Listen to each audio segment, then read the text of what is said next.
Okay, so Ghislaine Maxwell, my name is BDF44 by the way, forget all that. Ghislaine Maxwell has won the motioning or whatever her appeal was to have her sexual documented affairs sealed, to continue to have those sealed pretty much moments before they were due to be released. Her argument was that it would, being that she was tasked, I guess you can say, I don't really know how they worded it, so I'm going to be careful, but being as it was, she was tasked with recruiting kids for the island and whatnot. So she said because of that, she would not be able to receive a fair trial. And I'm sitting here like, so because she committed a crime that defames her actual character, that she, that describes her disgraced character, she gets to have that protected so that she can have a fair trial? If I'm understanding that correctly, that's obvious bullshit, and it's a sign of what we already know, which is that this is a very, very corrupt system that protects pedophiles, that protects people who harm children, including our very own president, for which we all know. And probably a couple other presidents, for that matter, that we also know about. This pedophilia conversation is very uncomfortable for a trillion reasons, but I think one of the reasons is because a lot of the people that are rumored to be a part of it are people that we appreciate, people that we have celebrated and heralded as our very own heroes and celebrities and athletes and things like that. Some of those names are names you don't want to be a part of this. People that you believe in, people that you celebrate, etc. But it has to happen. This is something that has to happen.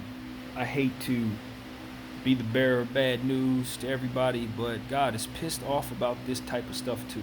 This is not something that he's willing to play about his children.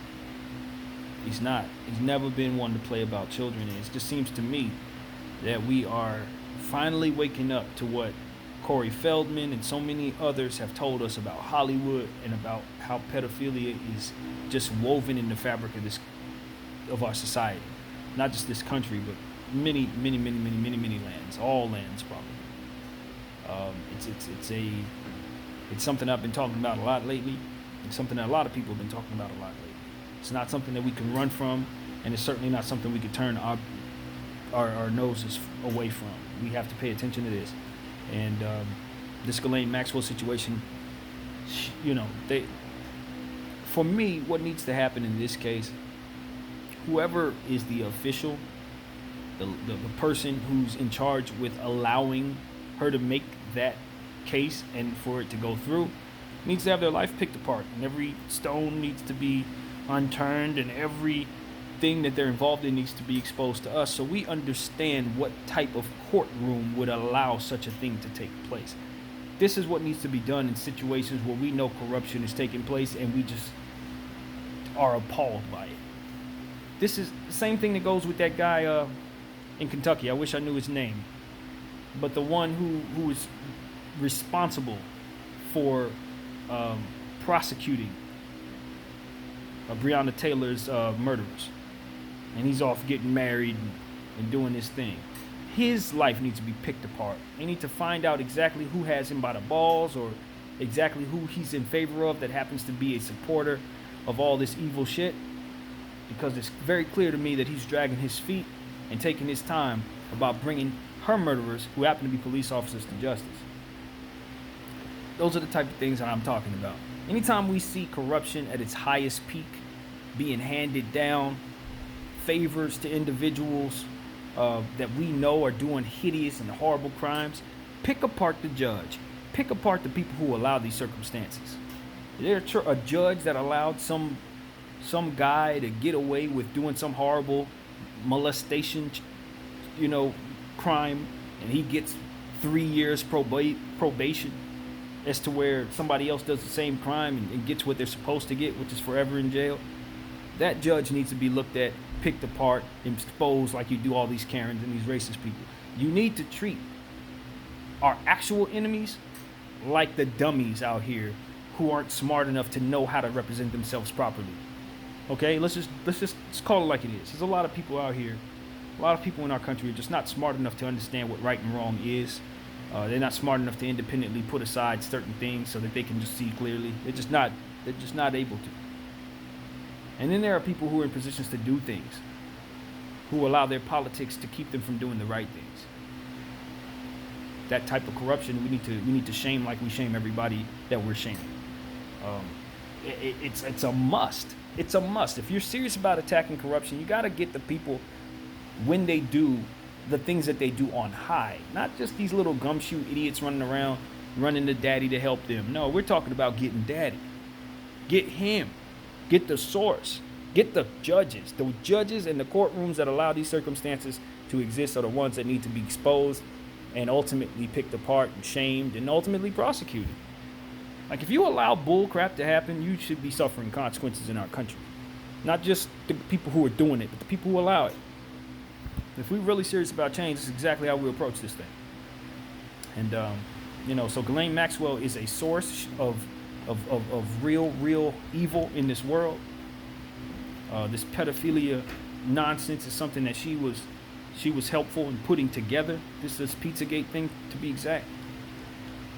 She enabled that sicko to get all that he was able to get in order to get, to have his business run and to run his island and ensure that he can have as many young girls work for him and please him as possible. She was the ringleader in making sure that his sicko fantasies came true. She should not be given a right to a fair trial, if you ask me, because what we already know about her was unfair toward those children. So why are we sitting here acting like she should have a right to defend herself or something of that nature? I don't believe she should. The facts are already out there. We know what she did.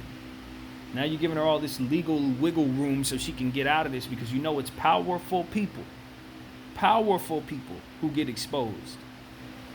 Business deals get crushed.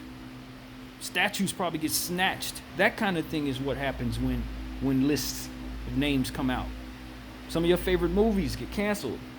Some of your favorite TV shows probably are not going to be seen anymore. They get the Cosby treatment. It's because a lot of the people who are involved in this thing, some of the people that we really love the most, as I said in the beginning. Some of the people we believe in the most. People who may have even proven themselves to be helpful in some areas that matter to us. But when it comes to their sicko issues and their pedophilia issues, they're awful human beings. And they okay this nonsense, and they good cop this nonsense, so to speak. Meaning that they turn a blind eye to what they know. Can't allow it. They have to be exposed. They must be, for the protection of these children. There are a lot of things that we can leave wiggle room for. There's a lot of stuff that we can accept and try to open our minds to. The snatching of innocence? That should never be okay on this planet. That should never be okay. There's no part of that we should be all right with. I don't care what norms are going on. I don't care what people are telling you. I don't care what people desire. If it harms a child and it puts a child in a position to lose its innocence and be harmed, it must not be allowed. It must not be allowed. Each and every citizen of this planet is responsible for protecting children everywhere. I don't care if they're your kids. I don't care if they're somebody else's. It's your responsibility. Period. The end. My name is BDF44, and I'm out.